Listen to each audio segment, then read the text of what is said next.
The Indy Film Fest has always been about creating shared experiences around film. More and more films are being shot, showcased, and featured in the Midwest. So on this episode, we sit down with the president of Indy Film Fest to talk about what you can expect to see at the event.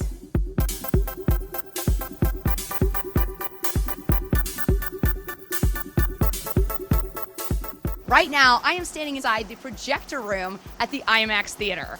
Now, Craig, tell me, is this where some of the magic's going to be happening for the Film Fest? Yeah, this year we're actually going to be, a majority of it's going to take place at the Indianapolis Museum of Art, but on Friday nights, the two Friday nights of the festival, we're actually going to come downtown to the Imax Theater in the Indiana State Museum. So yes, we will be using the Imax Theater. Tell us a little bit about how Indy Film Fest came about and what exactly is your mission? So Indy Film Fest started in 2004, and it was really just started to bring some more product to the Indianapolis market, international films primarily, but then also other art house films that don't necessarily come this direction or come to Indianapolis. And it's grown leaps and bounds since then. Our main mission is to create a shared experience centered around film. So everything that we do is kind of based on movies, but then we kind of take it a step further through conversations, workshops, activities, stuff like that. Well, now I know that it's not obviously a requirement to be featured in Indiana, but you do have some that have been shot right here in the state. Tell us a little bit about some of those. So we have a category that we call Hoosier Lens, which we want to highlight filmmakers both that are making films here in Indiana or Hoosiers that are from Indiana, maybe learn their craft here that are outside of Indiana, and we highlight their films here as well. Some great movies that we have this year. These Hopeless Savages is a movie that's from Indiana. A bunch of the short films, Anon is a short that was actually produced here in Indiana.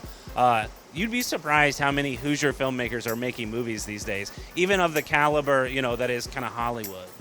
Fantastic. Now, what are some of the big draw films this year?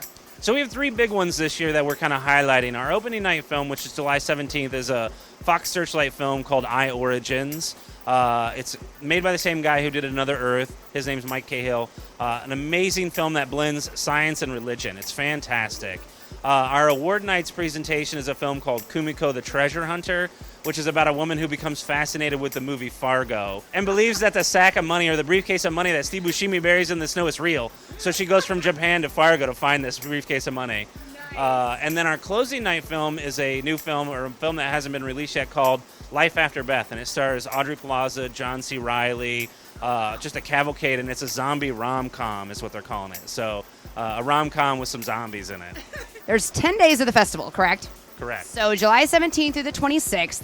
How do people go about getting tickets and how much do they cost? So the best way to do it is go to our website, indyfilmfest.org. You can see our schedule, you can purchase tickets for anything through our website.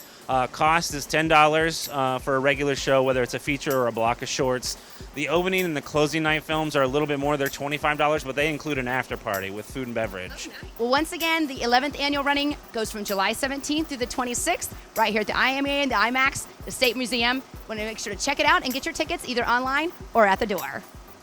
The 11th annual Indy Film Fest runs for 10 days, July 17th through the 26th.